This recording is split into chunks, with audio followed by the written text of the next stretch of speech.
बिस्मिल्लाहिर्रहमानिर्रहीम। अस्सलाम वालेकुम। आपको एसएम कोचिंग सेंटर से खुशामदीद। आज हम लोग एक्सरसाइज नंबर 6.1 के क्वेश्चन नंबर 4 से स्टार्ट करेंगे, जिसमें हम लोग अर्थमेटिक प्रोग्रेशन का टॉपिक पढ़ रहे हैं।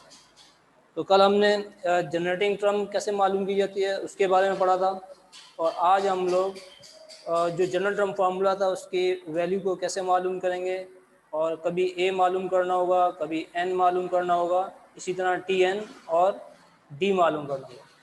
तो क्वेश्चन नंबर 4 है, इसका पार्ट 1। सवाल में आपसे कह रहे हैं कि फाइंड टी एन। इसके अलावा आपको ए की वैल्यू दी हुई है 3, डी की वैल्यू दी हुई है 6 और एन की वैल्यू आपको 9 दी हुई है। तो बहुत सिंपल सवाल है। इस सवाल में आपके पास 4 अननोन्स हैं, जिसमें एक टी एन जो कि लास्ट टर्म कहलाती है, ए को हमें मालूम है कि फर्स्ट टर्म कहते हैं, इसी तरह डी कॉमन डिफरेंस होता है जिसको हम 6 कहते हैं, 6 दिया हुआ है, और एन जो नंबर ऑफ टर्म 9 दिया हुआ है। तो उसको हम सॉल्व करेंगे।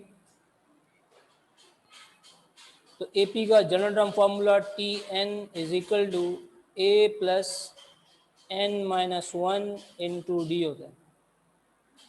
अब टी एन को हम वैसे उतारेंगे क्योंकि हमें ये मालूम करना है। ए की वैल्यू हमें 3 दी हुई है, तो ए की रिप्लेसमेंट में 3 प्लस एन की वैल्यू हमारे पास 9 दी हुई है, 9 और उसके बाद -1, डी की वैल्यू हमारे पास 6 दी हुई है। सिंप्लीफाई करेंगे इसको तो 3 प्लस 9 माइनस 1 8 होगा, और उसके साथ 6 मल्टीप्लाई हो जाएगा।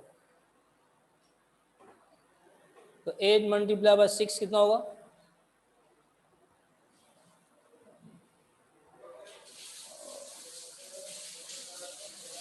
एट मल्टीप्लाई बाय 6 और उसके बाद आप 3 में ऐड कर देंगे तो उसकी टोटल वैल्यू हमारे पास हो जाएगी 3 प्लस 8 मल्टीप्लाई बाय 6। तो उसका टोटल जो रिजल्ट होगा हमारे पास वो हो जाएगा 51। तो जो लास्ट टर्म होगी इस सीक्वेंस के अंदर वो होगी 51। तो अगर आपको किसी को समझ ना आया हो तो ये सवाल पूछ सकते हैं। इसके अलावा आप जो है इसका स्क्रीनशॉट ले लें।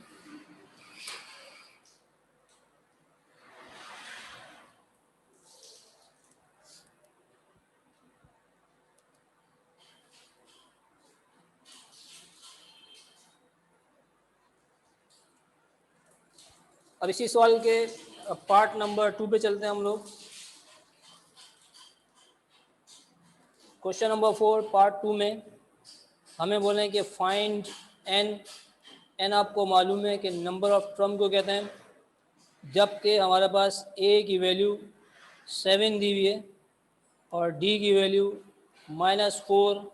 इसी तरह लास्ट टर्म हमें दी हुई है -97। देखिए सवाल में हमें कह रहे हैं कि एन मालूम करना है जो कि नंबर ऑफ टर्म है। ए की वैल्यू हमें 7 दी हुई है, फर्स्ट टर्म 7 है। डी का मतलब कॉमन डिफरेंस जिसकी वैल्यू -4 गिवन है। टी एन जो कि लास्ट टर्म है इसकी वैल्यू -97 दी हुई है। तो पहले हम लोग सबसे पहले जनरल टर्म फार्मूला इस्तेमाल करेंगे जो कि T N is equal to A plus N minus 1 into D होगा। टी एन की वैल्यू -97 गिवन है, इसको यहाँ रिप्लेस कर देंगे। ए की वैल्यू हमें 7 दी हुई है, प्लस एन की वैल्यू मालूम करनी है, इसको ऐसे ही रखेंगे -1, और डी की वैल्यू हमें दी हुई है -4। इस -4 को आप ब्रैकेट में इस्तेमाल करेंगे क्योंकि ये इससे मल्टीप्लाई हो रहा है। अब आप सिंप्लीफाई करेंगे एन के लिए तो प्लस का 7 वहाँ जाके कितना हो जाएगा, माइनस का 7 हो जाएगा। प्लस माइनस माइनस होगा, 4 मल्टीप्लाई बाय n माइनस 1 हो जाएगा। अब आप इसको सिंप्लीफाई करेंगे -97 और -7, तो इसकी वैल्यू होगी हमारे पास -104 is equal to -4 multiply by -1। यहाँ एक बात नोट करें कि अगर मैं -4 को मल्टीप्लाई कर दूंगा तो उसका बेनिफिट कुछ नहीं होगा, क्योंकि मुझे वापस इसको कॉमन लेके इस फैक्टर से डिवाइड करना है। तो लिहाजा इसको मल्टीप्लाई नहीं करें, -4 को -104 से डिवाइड कर दें। तो -104 divide by -4 is equal to n-1। -104 को -4 से डिवाइड करेंगे तो आपके पास की वैल्यू आ जाएगी प्लस का 26।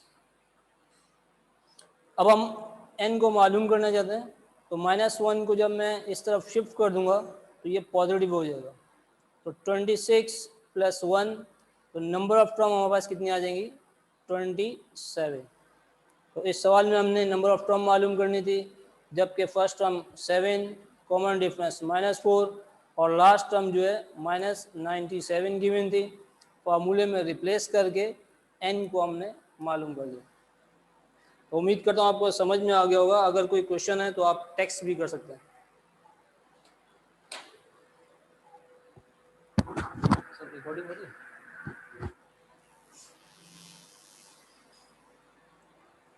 जी बेटा, अगर कोई सवाल है तो आप लोग पूछ सकते हैं।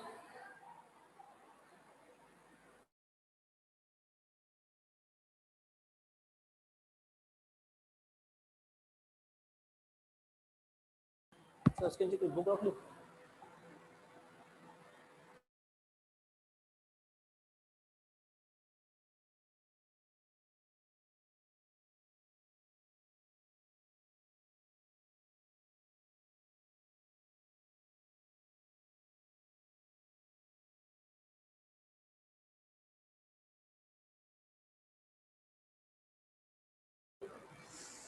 ठीक है बेटा, इसके एक और सवाल पे चलते हैं। क्वेश्चन नंबर 4 का एक और पार्ट कर लेते हैं, जिसमें हमें डी या ए मालूम करना होगा।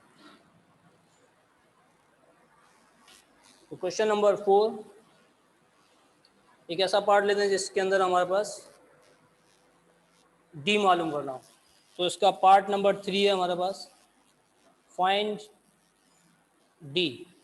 डी को आपको मालूम है कॉमन डिफरेंस कहते हैं, जबकि हमारे पास ए की वैल्यू -8 और टी एन की वैल्यू 8 और इसी तरह नंबर ऑफ टर्म मतलब n जो है वो 5 गिवन है।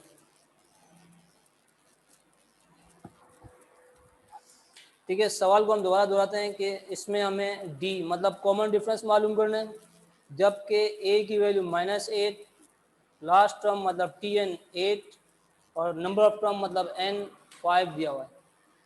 तो सॉल्व करते हैं, क्योंकि इसने सवाल में लिखा होता है कि तमाम वैल्यूज जो हैं वो एपी के वेरिएबल हैं। तो इसका मतलब वही है जो आप लोगों ने बुक में पढ़ा हुआ है। तो पहले हम सबसे पहले फॉर्मूला लिखेंगे कि T N is equal to A plus n-1 into D. अब आप वैल्यूज़ को रिप्लेस करेंगे जैसे कि आपको वेरिएबल की वैल्यूज़ दी हुई है। तो टी एन की वैल्यू हमारे पास 8, ए की वैल्यू हमारे पास -8, एन की वैल्यू हमारे पास 5 और डी हमने मालूम करना है। अब आपने सिंप्लीफाई करना है। -8 को इस तरफ जब शिफ्ट करेंगे तो माइनस का 8 दूसरी तरफ जाके इज इक्वल टू के बाद प्लस का 8 हो जाएगा।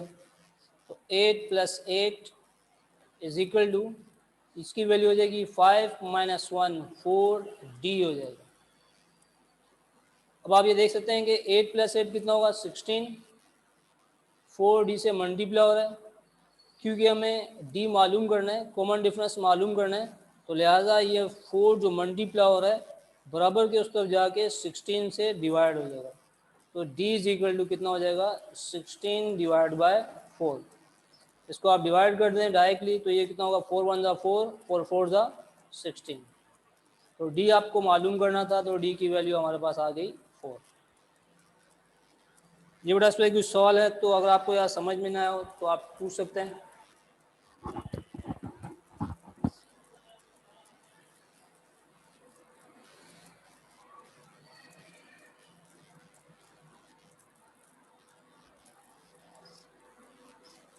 क्वेश्चन नंबर 4 का 4 पार्ट आपकी होम असाइनमेंट है, इसको कोशिश कीजिएगा करने की। अगर नहीं हुआ तो इंशाल्लाह हम लोग नेक्स्ट क्लास के अंदर इसको करेंगे। क्वेश्चन नंबर 4 पार्ट, जिसमें आपको ए मालूम करना है, डी की वैल्यू 3 दी हुई है, एन की वैल्यू 12 है और लास्ट टर्म टी एन 26 दिया हुआ है। इसी फॉर्मूले में रखेंगे, उसको सिंप्लीफाई करेंगे तो इंशाल्लाह ताला आपके पास ए की वैल्यू आ जाएगी। तो अब हम क्वेश्चन नंबर 5 की तरफ चलते हैं।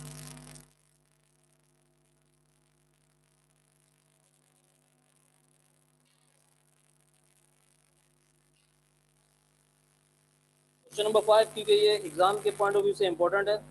सवाल में देखें क्या लिखा हुआ है, how many terms are in the AP, 2/3, 1/2, 1/3, whose last term is -17/6।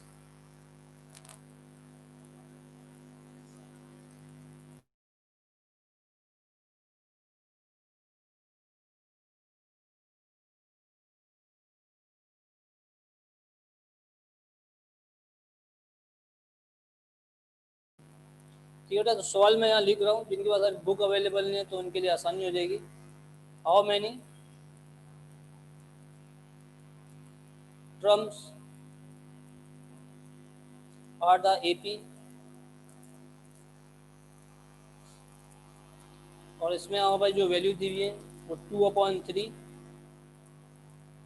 1/2, 1/3, और इसकी जो लास्ट टर्म हमें दी हुई है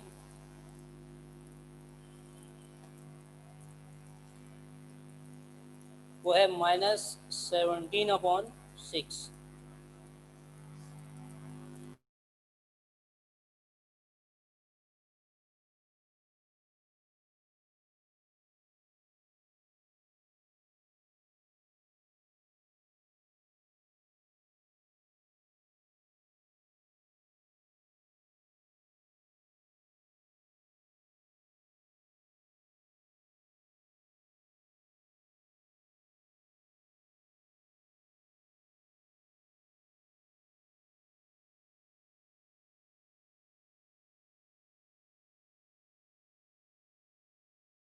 क्वेश्चन में कह रहे कि हाउ मेनी टर्म्स, कल आपको बताया था कि हाउ मेनी टर्म्स का मतलब ये होगा कि number of term, number of term का मतलब है एन मालूम करना। इसी तरह से बहुत से सवाल आते हैं जिसमें लिखा होता है विच टर्म, तो विच टर्म में और हाउ मेनी टर्म में मकसद एन मालूम करना होता है, और विच में हमें उस टर्म का ऑर्डर लिखना पड़ता है। जैसे लेट सपोज 26 आएगा विच टर्म में, तो हमें उसको 26 टर्म लिखना पड़ेगा, और हाउ मेनी टर्म्स में उसमें कितनी तादाद है टर्म्स की वो बतानी है हमें। एपी में दिए हुए हैं तो ये हमें कंफर्म हो गया कि इन सब का कॉमन डिफरेंस सेम होगा, तो हमें अलग से प्रूव करने की ज़रूरत नहीं है। फर्स्ट टर्म दी हुई है 2/3, सेकेंड टर्म 1/2, थर्ड टर्म 1/3, और इसी सीक्वेंस मतलब एपी की जो लास्ट टर्म हमें गिवन है वो है -17/6। उसको हम सॉल्व करने जाते हैं। फर्स्ट टर्म दी हुई है तो पहले हम लिखेंगे ए की वैल्यू 2/3 है। इसी तरह डी हम कैसे मालूम करते हैं, second term minus first term. Second term दी हुई है 1/2 और फर्स्ट टर्म दी हुई है 2/3। इसका हम कैलकुलेटर से एलसीएम निकालेंगे तो इसकी वैल्यू आ जाएगी 1/2 -2/3। सिंप्लीफाई करने पे जो डी की वैल्यू हमारे पास आ रही है वो है माइनस का 1/6।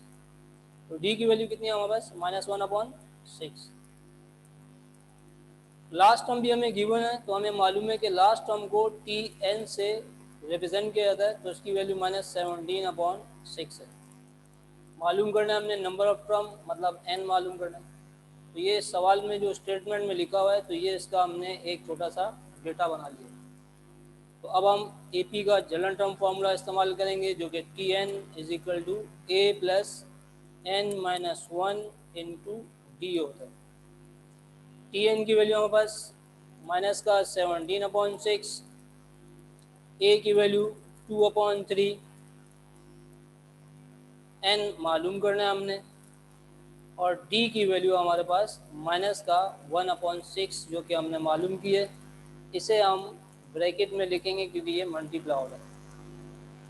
अब 2/3 को इस तरफ शिफ्ट करेंगे तो ये माइनस का 2/3 हो जाएगा, इज इक्वल टू ये प्लस माइनस माइनस n-1, क्योंकि ये फैक्टर जब मल्टीप्लाई होगा तो इस प्लस से तो प्लस माइनस माइनस होगा, डिवाइड बाय 6 हो जाएगा, क्योंकि ये 6 जो है इस फैक्टर के नीचे डिवाइड हो रहा है। अब आप राइट हैंड साइड पे -17/6 और -2/3 का एलसीएम निकालेंगे।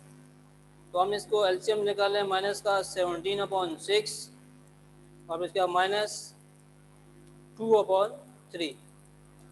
इस पूरी वैल्यू को सिंप्लीफाई किया हमने तो माइनस का 7/2 होगा, is equal to -n-1 divide by 6। तो आप ये देख सकते हैं कि दोनों तरफ माइनस साइन दिया हुआ है, तो हम इसको एलिमिनेट कर सकते हैं। इस 6 यहाँ पे डिवाइड हो रहा है, ऊपर जाके मल्टीप्लाई हो जाएगा, तो 7 multiply by 6 divide by 2 is equal to n-1। Simplify करेंगे इसको, 2 1 दा 2, 2 3 दा 6। इस 3 को 7 से मल्टीप्लाई करेंगे तो 21 आ जाएगा। हमें n मालूम करना है, तो -1 को इस तरफ शिफ्ट कर दें तो n की वैल्यू हमारे पास मालूम हो जाएगी। 21 + 1 तो n की वैल्यू आ जाएगी 22। तो इस AP के अंदर जो तादाद होगी, नंबर ऑफ टर्म होंगी, वो होंगी 22।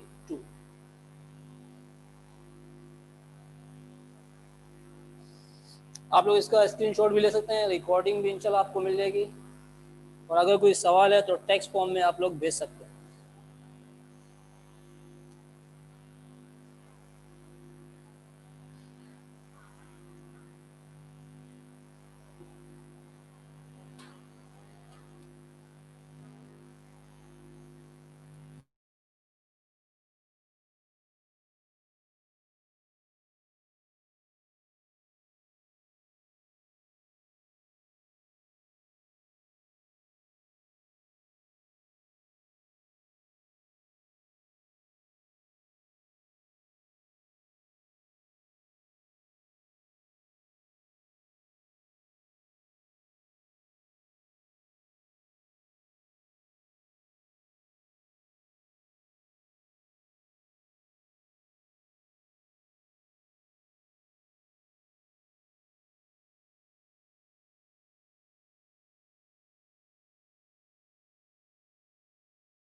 ठीक है, तो अब हम इसके नेक्स्ट क्वेश्चन पे चलते हैं, क्वेश्चन नंबर 6, जिसमें 2 पार्ट है। इसका मैं आपको सेकंड पार्ट करवा रहा हूँ, क्योंकि एक पार्ट में आपको कह रहे हैं कि जो लास्ट टर्म आपको लेनी है वो 75 है, वो बिल्कुल इसी सवाल की तरह है। बिल्कुल आप इसको सॉल्व करेंगे तो इंशाल्लाह ताला इसका आंसर आपके पास मालूम हो जाएगा। जबकि इसके दूसरे पार्ट में जो लास्ट टर्म दी हुई है वो वेरिएबल फॉर्म में है, 6m - 15। तो हम इस सवाल को सॉल्व करते हैं।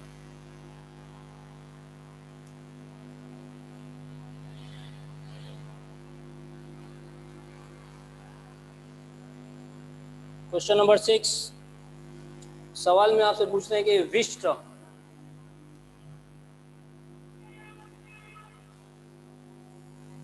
ऑफ द सीक्वेंस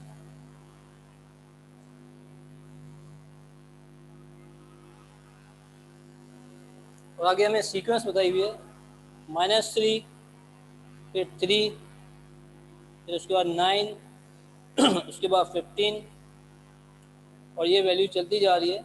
और इसकी जो लास्ट टर्म हम लेंगे सेकंड पार्ट के लिए, इसकी वैल्यू हमारे पास दी हुई है 6m - 15।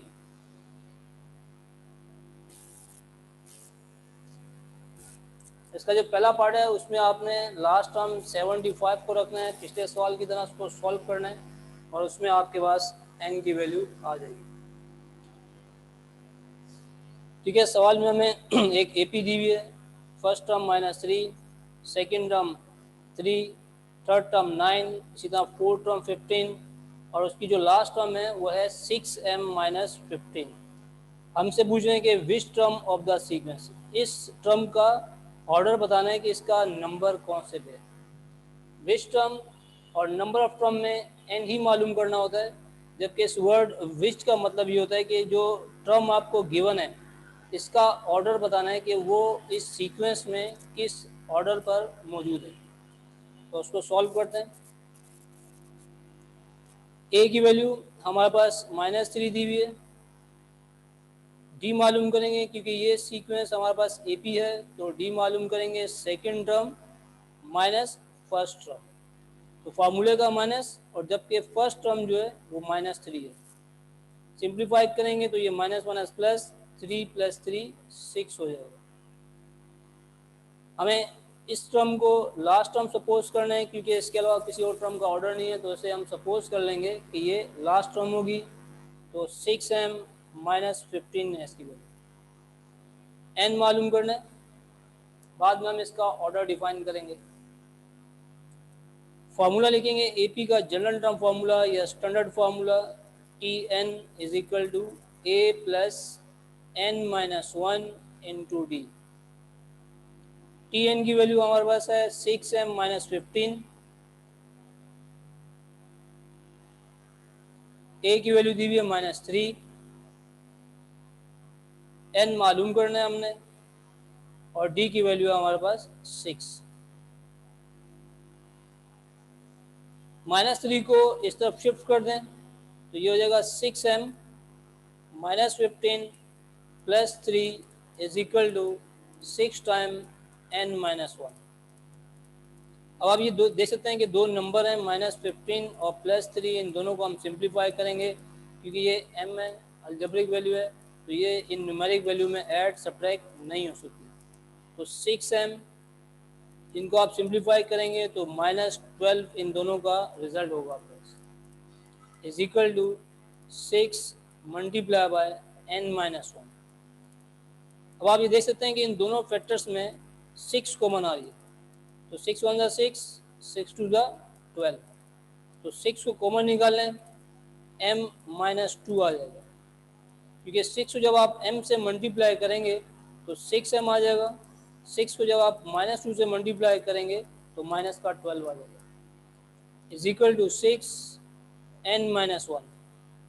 अब आप देखें बराबर का निशान है, तो हम इन दोनों वैल्यूज़ को जो कि सेम फैक्टर हैं इनको हम एलिमिनेट कर सकते हैं, क्योंकि ये मल्टीप्लाई हो रहा है, बराबर के साथ जाके डिवाइड होगा तो कैंसिल आउट हो जाएगा। ये शर्त कब होती है? जब बराबर का निशान मौजूद हो। m - 2 = n-1 बचेगा, क्योंकि हमने n मालूम करना है तो लिहाजा -1 को उस तरफ शिफ्ट कर देंगे, तो इसकी वैल्यू हो जाएगी n = m - 2 + 1। तो n की वैल्यू क्या हो जाएगी हमारे पास? -2 + 1, तो m-1। तो अब हम ये बताएंगे कि 6m - 15 इज m-1, ऊपर आप लगाएंगे th, term of the given AP या पे सीक्वेंस लिखते हैं। जब भी आपको बोला जाए कि विच टर्म, तो n मालूम करने के बाद उसको ऑर्डर के फॉर्म में लिखेंगे, और जब आपको बोला जाए कि हाउ मेनी टर्म्स, तो उसमें सिर्फ आपने n मालूम करना है। तो पिछले सवाल में हाउ मेनी टर्म्स बोला था, तो लिहाजा आप n मालूम करेंगे। इस सवाल में विच टर्म बोला जा रहा है, तो आप उसका ऑर्डर लिखेंगे। दोनों का मकसद n मालूम करना है, विच में ऑर्डर लिखेंगे, और हाउ मेनी टर्म्स में सिर्फ n की वैल्यू लिखेंगे।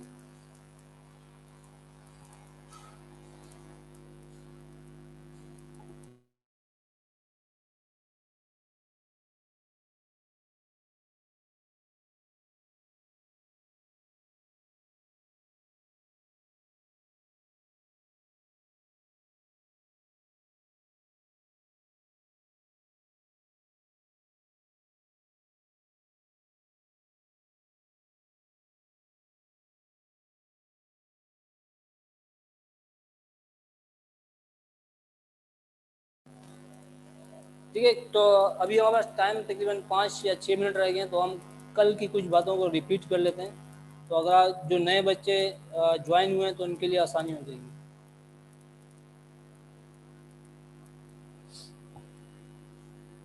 कल हमने सीखा था कि जनरेटिंग टर्म कैसे मालूम करते हैं। तो आज हम एक सवाल ले लेते हैं।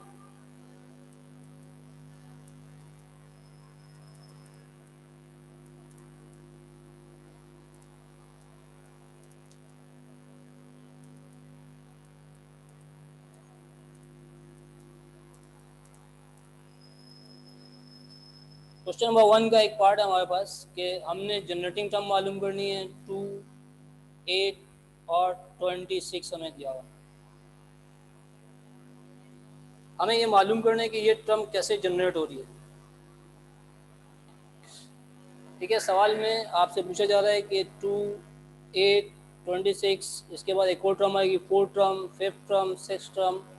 हमने इस सवाल की लास्ट टर्म को मालूम करना है या फिर इसकी जनरेटिंग टर्म को मालूम करना है। तो पहले हम इन सबको अलग अलग से सिंप्लीफाई कर लेते हैं कि T1 जो है वो है 2 के बराबर।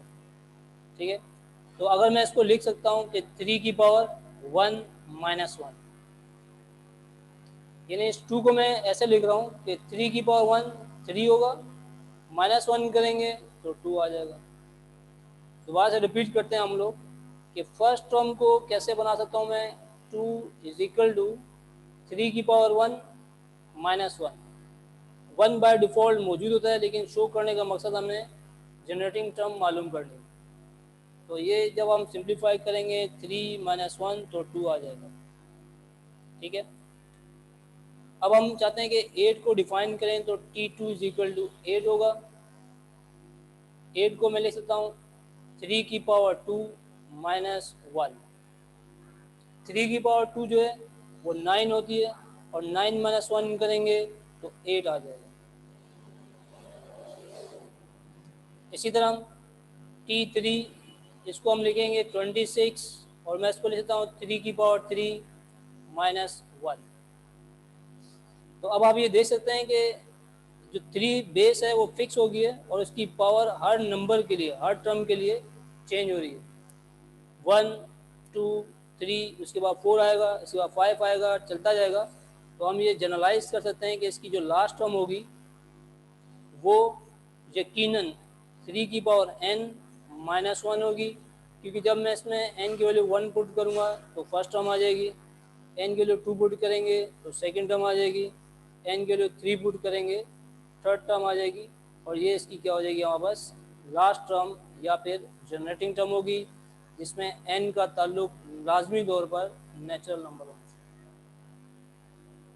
ठीक है बेटा, ये कल हमने पहला सॉल्व किया था, तो आज के लिए ये बहुत है। तो इंशाल्लाह ताला नेक्स्ट वीक से इसको आगे मजीद सिंप्लीफाई करेंगे। ओके, अल्लाह हाफिज़।